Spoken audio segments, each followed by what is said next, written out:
A single destroyer, sailing straight into a heavily defended German port, carrying over 600 British commandos on what would become a one-way mission.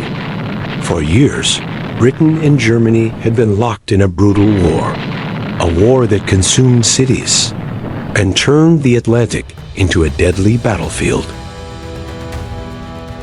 For Britain, survival depended on a constant flow of supplies, fuel to keep the Navy moving, weapons to stay in the fight, food to feed an island under siege, all of it crossing the Atlantic. These Atlantic convoys were Britain's lifeline, a constant stream of ships carrying everything the nation needed. Without them, the war effort would collapse, and the island would slowly starve. But these convoys were never alone. Hidden beneath the surface, German U-boats waited in silence, tracking and watching for the perfect moment to strike. Then, without warning, torpedoes ripped through the water, explosions tearing ships apart in seconds.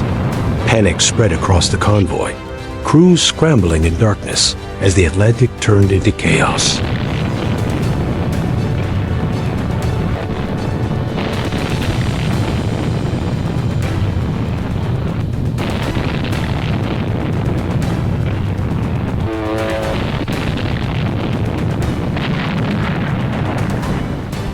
The production of massive warships made them even more deadly and unstoppable.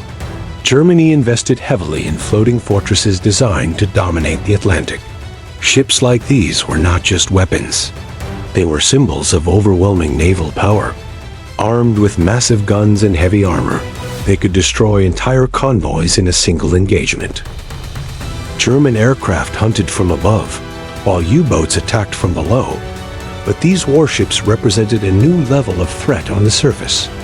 Nothing in the Atlantic felt safe anymore. And somewhere in the distance, these giants were always waiting, silent, hidden, ready to move when the moment was right, turning the sea itself into a battlefield where escape was impossible. But there was one critical problem. These massive warships needed equally massive facilities to be repaired.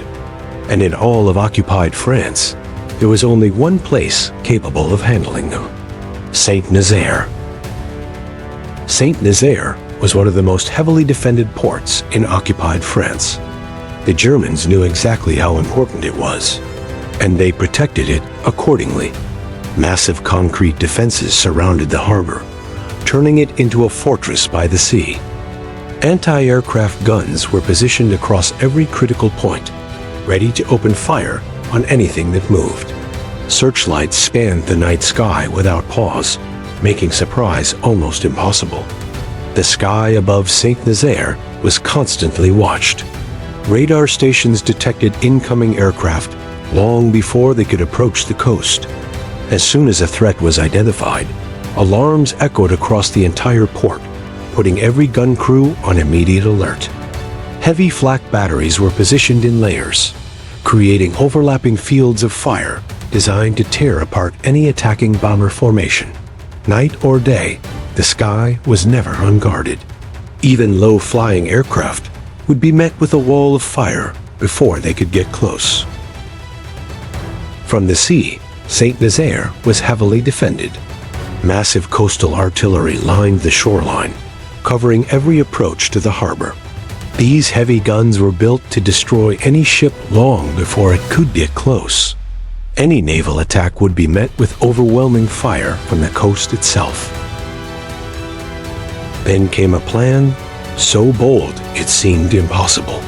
A direct strike on the heart of St Nazaire. A mission built on speed, surprise, and sacrifice, where failure meant destruction, and success would change everything. For this, a Trojan horse was needed. Inside this Trojan horse, highly trained British commandos were hidden, ready for a mission where survival was never guaranteed.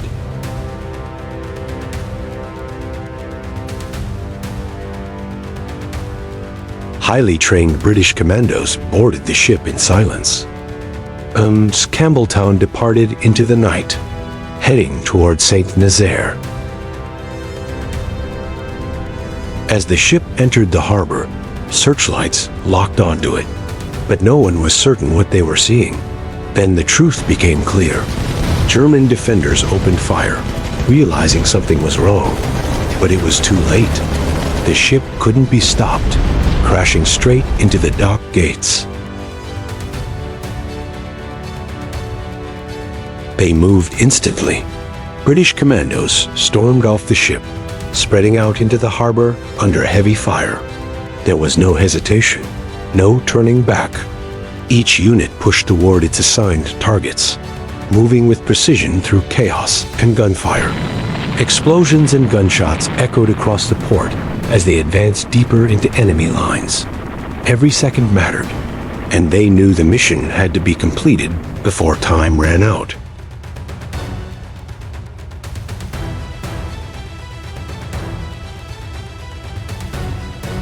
First target, the dock gate mechanisms.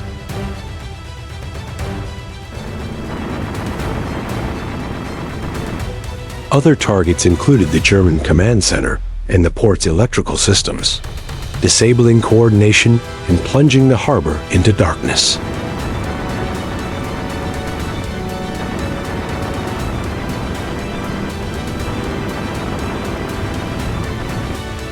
By morning, it was over.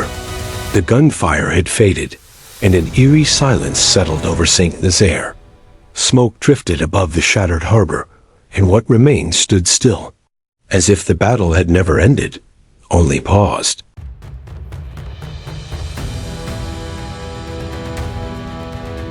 The mission was a success. The dock was destroyed, and its use denied to the enemy. But the cost was heavy. Many British commandos were killed or captured. Only a few would make it back. The rest had given everything for the mission. Only one surprise remained. 4 tons of explosives detonated in a massive blast.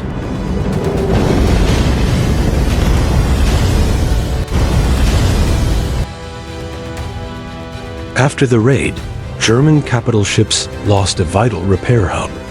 Without St Nazaire, their ability to sustain operations was severely weakened, and many of these warships could no longer be used effectively in the war. The mighty Tirpitz was forced into hiding in the Norwegian fjords. In the end, the Atlantic convoy still sailed under constant protection from the Royal Navy. British sailors escorted them through endless danger, facing U-boats, aircraft, and the open sea itself. It was a war of endurance and sacrifice, where every voyage meant risking everything to keep Britain alive.